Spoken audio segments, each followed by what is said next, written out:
أعوذ بالله من الشيطان الرجيم. بسم الله الرحمن الرحيم.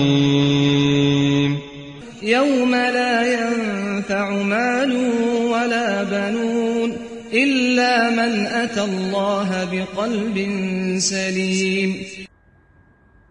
قلبی عبادات ایسی عبادات جن کا تعلق دل سے ہے، اعمال قلبیہ کہیں، ان کو عبادات قلبیہ کہیں یا اعمال قلوب کہیں، سب کا خلاصہ یہ ہے کہ انسان اپنے دل کی اصلاح کرے اور اپنے دل کو مسلمان بنائے. جتنی عبادات آپ کی ہوں، جتنی عبادات اللہ تعالی نے سب کو قرآن میں حکم دیا ہے، نبی نے حدیث میں تاکید کی ہے. بدنی عبادت، مالی عبادت، بدنی اور قلبی عبادت، لسانی عبادت، قلبی عبادت، جتنی بھی عبادتیں پانچوں قسم میں ہم نے بتائی، ہر ایک کی تاکید اور حکم قرآن اور سنت میں ہے. ہر ایک کی تاکید. انسان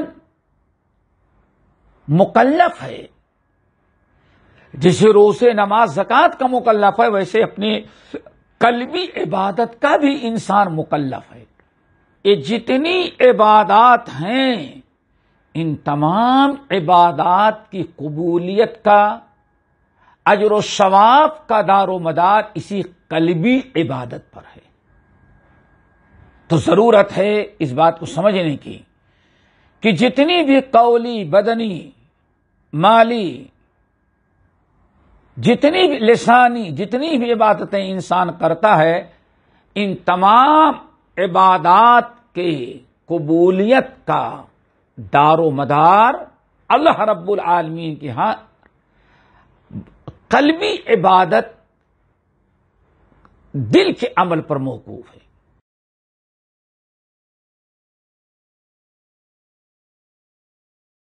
الحمدللہ رب العالمین والصلاة والسلام علی اشرف الانبیاء والمرسلین وعلی آلہ واصحابہ اجمعین، اما بعد. محترم سامعین، دینی بھائی اور بہنوں، عبادات قلبیہ پر گفتگو ہو رہی تھی کہ بہت سارے اعمال ایسے ہیں جن کا تعلق دل سے ہے. بہت انہی کو عبادات قلبیہ کہا جاتا ہے.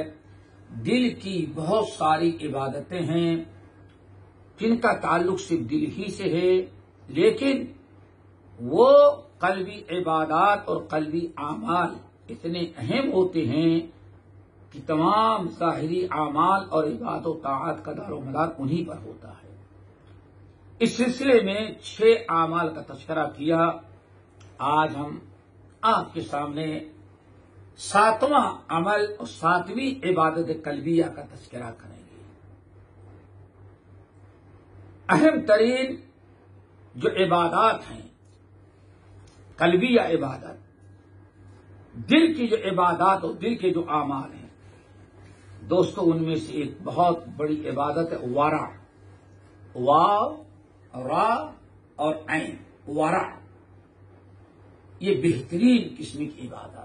بعض روایتوں میں کہا گیا ورع سے بڑی کوئی عبادت ہو ہی نہیں، اسلاف کہتے تھے. اور اس سلسلے کی جو حدیث ہے وہ حدیث تو ضعیف ہے، لیکن اسلاف اور صحابہ کہا کرتے تھے یہی فتویٰ.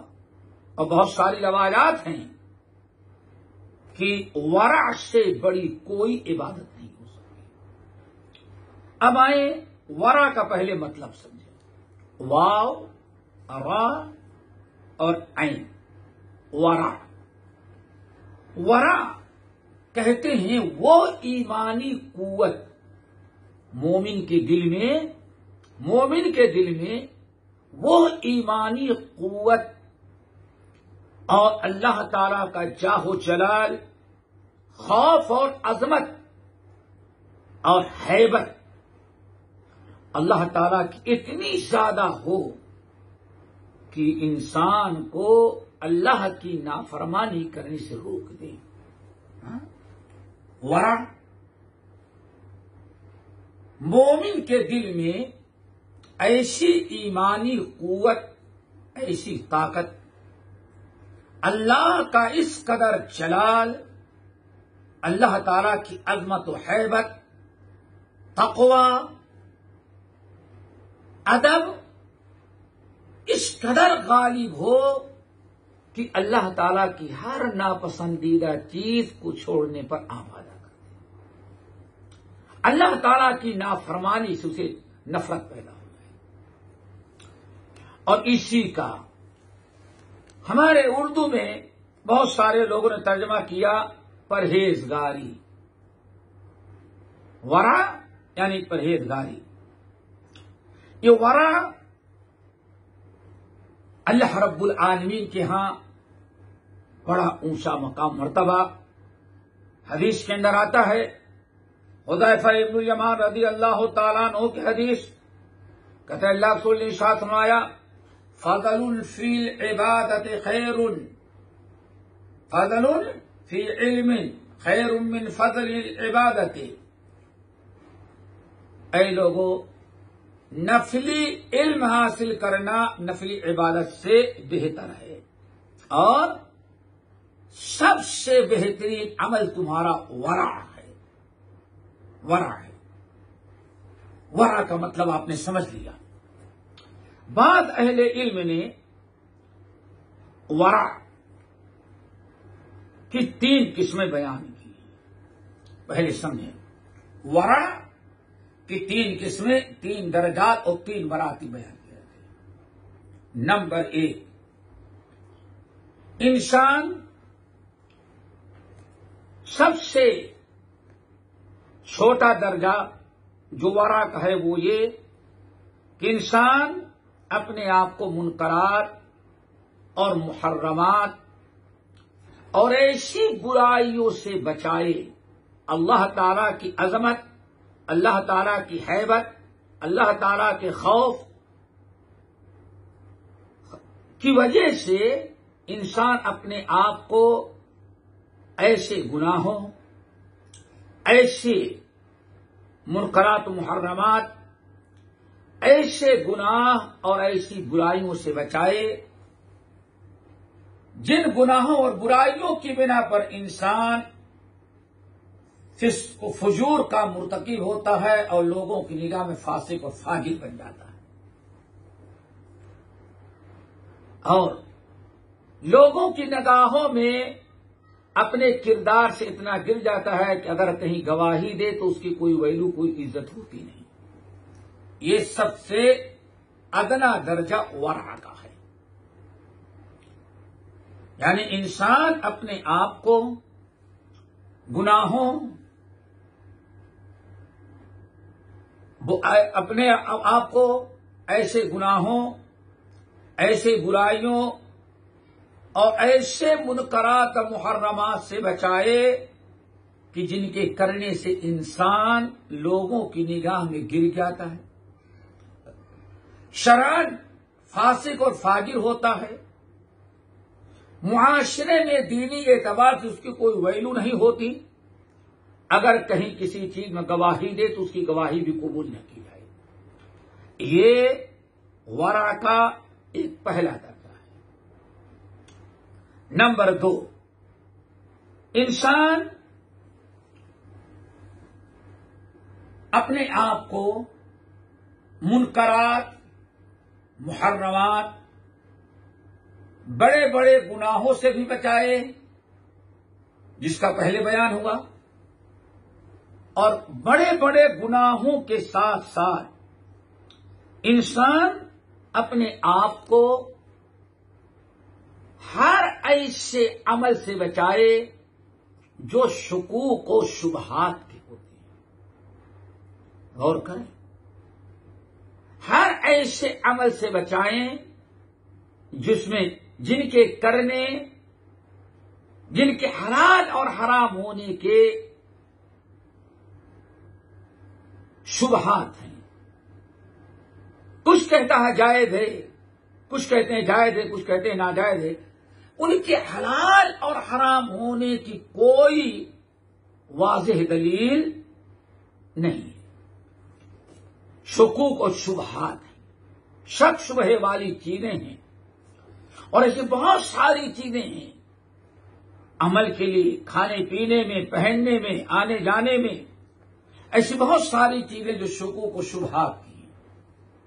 تو انسان اپنے آپ کو حرام اور منکرات اور برائیوں سے بچائے اور شکوک و شبہات والی چیزوں سے بھی بچائے. یہ دوسرا درجہ ہے ورع کا. ورع کا تیسرا درجہ اہل علم نے یہ بیان کیا کہ آدمی اپنے آپ کو حرام، ناجائز، منکرات، محرمات، ایسے گناہوں سے بچائے، ایسے گناہوں سے بچائے جو انسان کو فاسق فاجر بنا دیتے ہیں، اور اپنے آپ کو چھوٹے چھوٹے گناہوں اور شکوک و شبہات سے بھی بچائے. جہاں بھی کوئی شک والی چیز آئے اس کو چھوڑ دیتا ہے. اور ان دونوں کے ساتھ ساتھ تیسری کی چیز جو ہے وہ یہ کہ ایسے ہر حلال اور مباح جائز چیز، ہر حلال جائز مباح چیز جس کا کرنا، جس کا کھانا پینا، جس کو اپنانا حلال تو ہے، جائز ہے، ناجائز نہیں ہے، آپ کے لیے جائز ہے. دنیا کی کوئی طاقت آپ کو ان چیزوں سے روک نہیں سکتی، شریعت نہیں منع کرتی، حلال ہے آپ کا. لیکن اگر آدمی سوچتا ہے کہ یہ حلال تو ہے، یہ چیز حلال ہے، یہ جائز ہے، لیکن خطرہ یہ ہے کہ اگر ہم یہ چیزیں حلال چیزیں، ان حلال چیزوں کو اپنایا تو کہیں ایسا نہ ہو کہ شیطان ہم سے اگلا قدم حرام کام کے لیے اٹھوا دے. ایسے حلال چیزیں حلال تو ہیں، آپ کر سکتے ہیں، لیکن شیطان آپ کے پیچھے لگا ہے، نفس امارہ ہے، شیاطین ہے، انس اور جن ہیں. آپ اگر سمجھتے ہیں کہ یہ چیز ہے تو لیکن ڈر یہ ہے کہ انسان کہیں اس کے ذریعے یہ حلال چیز ہم کرنے جائیں تو ہم سے حرام چیز بھی نہ کروا دے.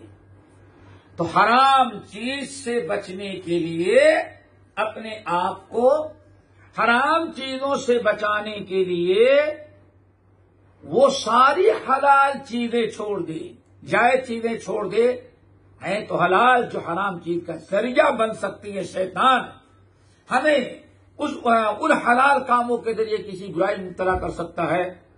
ایسی چیزوں کے بھی کوئی چھوڑ دیتا ہے تو یہ ورع کا سب سے اعلیٰ مقام و مرتبہ ہے، اور یہی ورع کا سب سے بڑا درجہ ہے. اللہ تعالی ہم سب کو ورع نصیب فرمائے. یہ انسان بلکہ ایک مثال دیں. حضرت عبداللہ ابن عمر ابن الخطاب، حضرت ابو بکر صدیق رضی اللہ تعالیٰ عنہ کا قول پیش کریں گے تو یہ ورع کا مطلب بہت آسانی سمجھ میں آ جائے گا.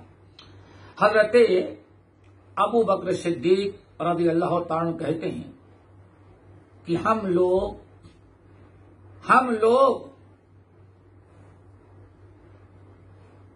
10 جائز چیز ہم لوگ 10 چیزیں ہمارے لیے جائز ہوتی تھیں.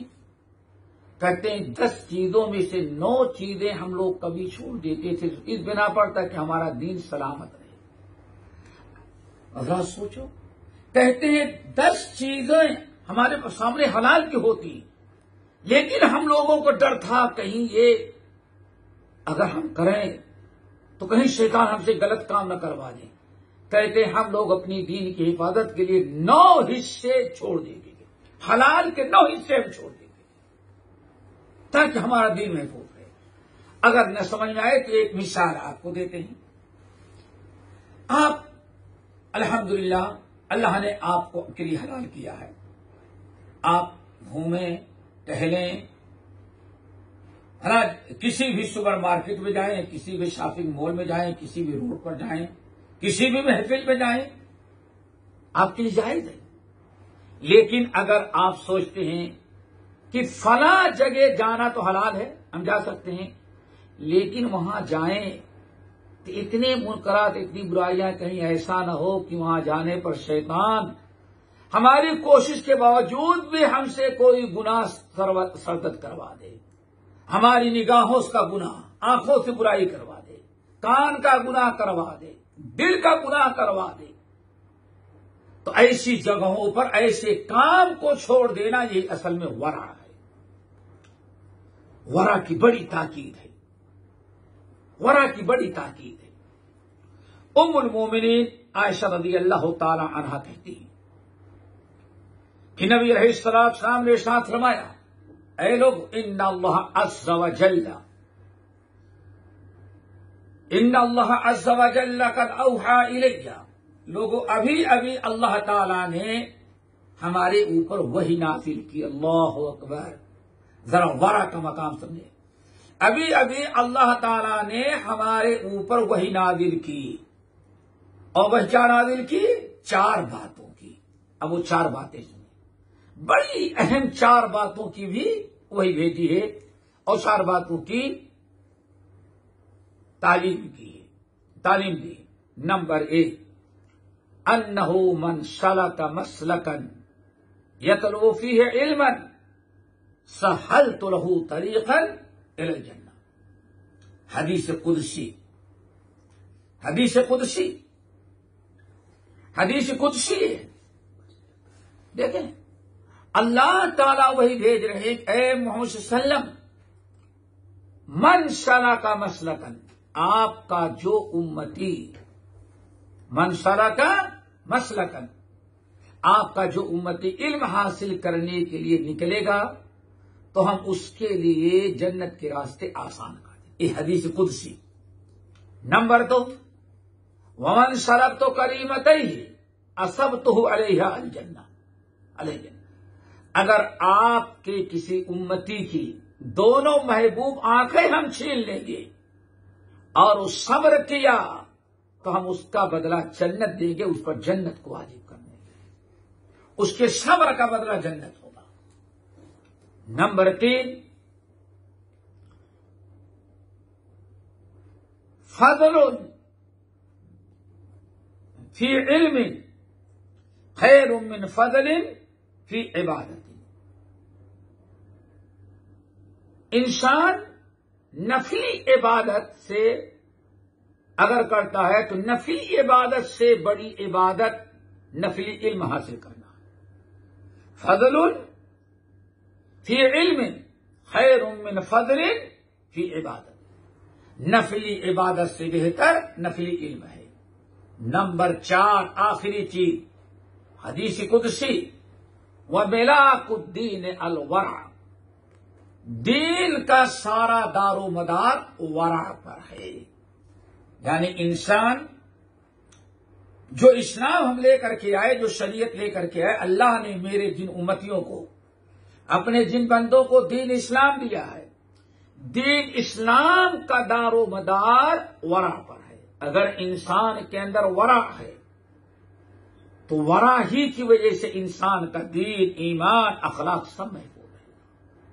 اور اگر انسان کا عقید،